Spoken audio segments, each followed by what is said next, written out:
E aí galera, a gente do Pet Mechanical Office vem trazer para vocês mais uma videoaula de MATLAB, a aula 5 na verdade agora. É a segunda, é a segunda aula sobre polinômios, né? A última aula, a videoaula 4, deu a introdução boa sobre polinômios.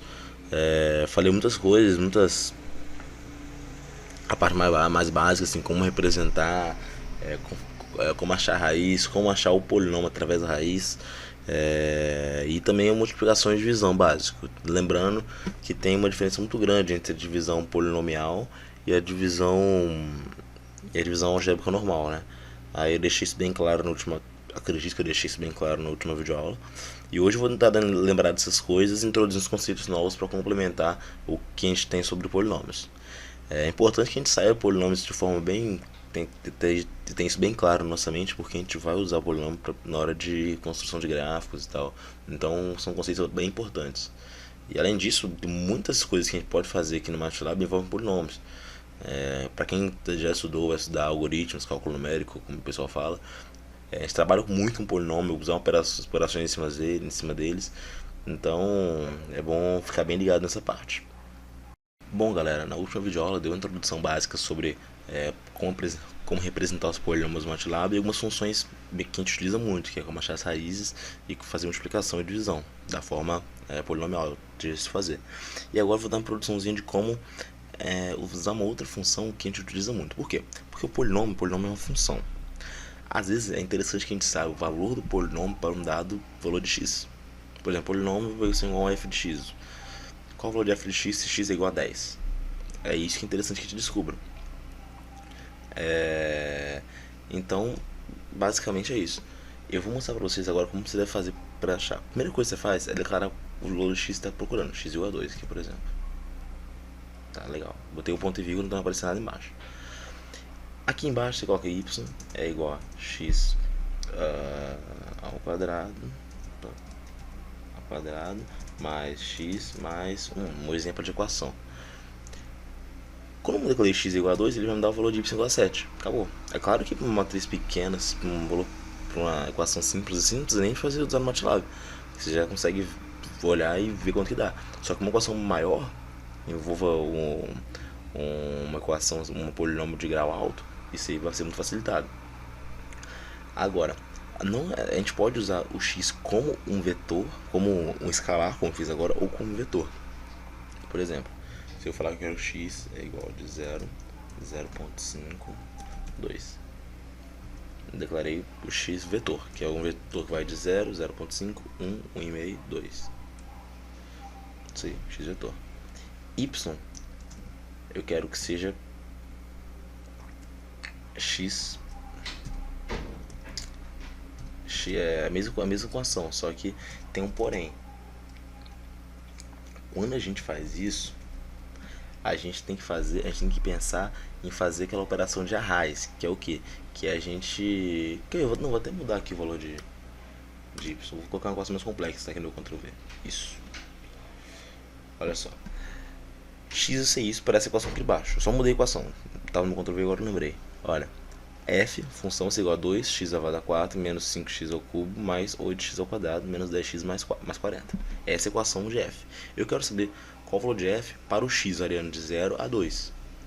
Ele vai usar o x como vetor. E a gente não quer fazer uma operação vetorial, mais para o lado matricial, de multiplicação, quando a gente usar o x, porque o vetor nada mais que uma matrizinha. Então você pode acabar se perdendo, só botando normal. Então, não sei se vocês lembram da aula de matrizes e vetores, que eu falei que se a gente botar um ponto aqui, ele faz aquela operação direto, assim, sem ser matricial, operação de arrais. É uma coisa assim que ele só bota o valor e vai como se fosse uma série de valores para dar uma série de resultados. É uma coisa assim que é muito prático pra gente. Porque se a gente deixar sem colocar esse ponto aqui, colocando só a operação normal, ele ia ter uma compatibilidade de tamanho ali. Então ia acabar gerando confusão danada. Então, bom, basicamente isso aqui. Ele vai me dar o resultado. F vai ser 40, 3.5, 35, 36.25 e 44.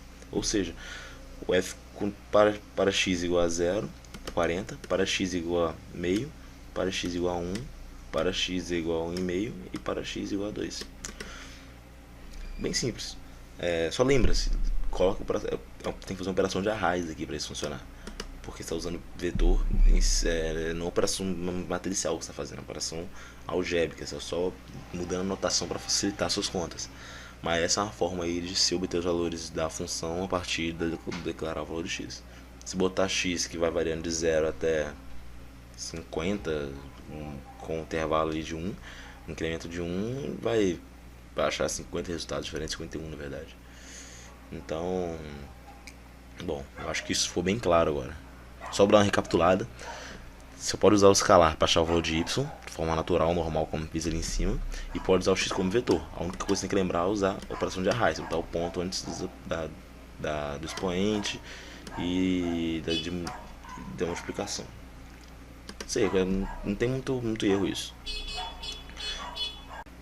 Bom, a grande questão é que fazer dessa forma que eu te mostrei pode ser muito trabalhoso se tiver uma função muito grande, um polinômio muito grande, grau muito alto, porque você tem que escrever o polinômio inteiro. Então é mais fácil pra gente declarar um polinômio daquela forma que eu mostrei inicialmente, na primeira aula, e substituir o x dessa forma aí. Eu vou dar um exemplo aqui agora. X igual, vai de 0 até 0.5, até 0 a 2 com incremento de 0.5. Legal. E o polinômio vai ser igual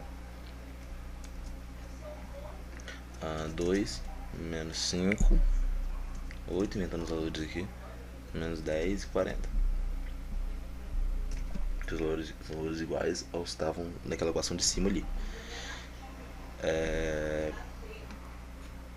Legal. Eu tenho x, tenho p.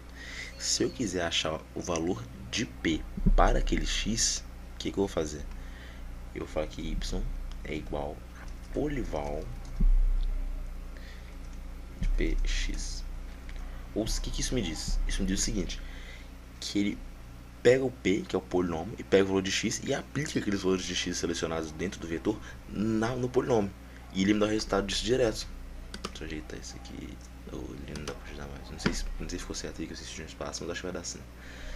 E é isso que ele faz. Vamos ver se vai dar certo.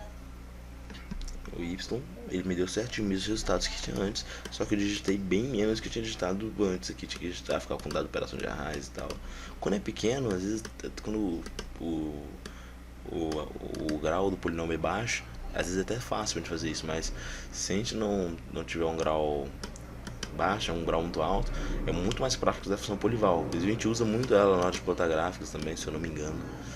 E bom, é bem mais simples dessa forma. E para finalizar, eu vou mostrar para vocês como que deriva um polinômio. Para derivar um polinômio na mão é bem simples, mas como eu disse, se o polinômio for muito grande, você vai passar um bom tempo para derivar ele todo na mão e pode errar alguma coisinha besta e acabar te complicando inteiro. Então a gente tem uma função que faz isso de forma bem simples, que é a função polider. A gente fala que h vai ser igual a polider de p, o polinômio p que a gente declarou antes. Então ele vai me dar aqui a derivada daquele polinômio, por forma bem simples. Inclusive quando você deriva, ele diminui um grau, então você vê que está correto, porque aqui tem grau 4, né, e aqui vai para grau 3. De boa, não tem muito problema com isso. Como disse, pode ser muito útil também. Se você quiser, por exemplo, achar o ponto máximo e mínimo de uma curva, o que você faz? Você acha a equação dela e acha os pontos para os quais os pontos para os quais a derivada dela vai ser igual a zero. Ou seja, para esse polinômio p aqui, ó, eu tenho esse polinômio, eu achei a derivada dele. Eu tenho que achar os pontos para h igual a zero. Se eu achar roots de h, ele vai me dar os pontos que a derivada dele é igual a zero. Na verdade, que só um ponto real, né? E esses pontos da derivada igual a zero são pontos de máximo e mínimo ali, que é onde muda o crescimento, né, da função que a gente aprendeu lá em cálculo. Mas aqui em duas complexas aqui nem faz tanto sentido assim, mas o caminho é esse. Então a gente pode brincar muito com polinômios aí no MATLAB. E bem, é basicamente isso, né? Então galera, a aula de hoje foi isso. Polinômio, acho que eu falei tudo que eu tinha pra falar. É importante ter essas coisas na cabeça, ou essas funções na cabeça, porque daqui a gente pode usar muito elas. até introduzir algumas outras caso seja necessário, né? Mas o basicão é esse daí mesmo. Essas duas videoaulas conseguiu exprimir bem o que eu tava pensando sobre os polinômios, o que eu tava pensando em passar pra vocês sobre polinômios. E é isso aí. Se inscrevam no canal, sigam, se inscrevam no canal, curtam nossos vídeos. E é isso aí, galera. Até a próxima.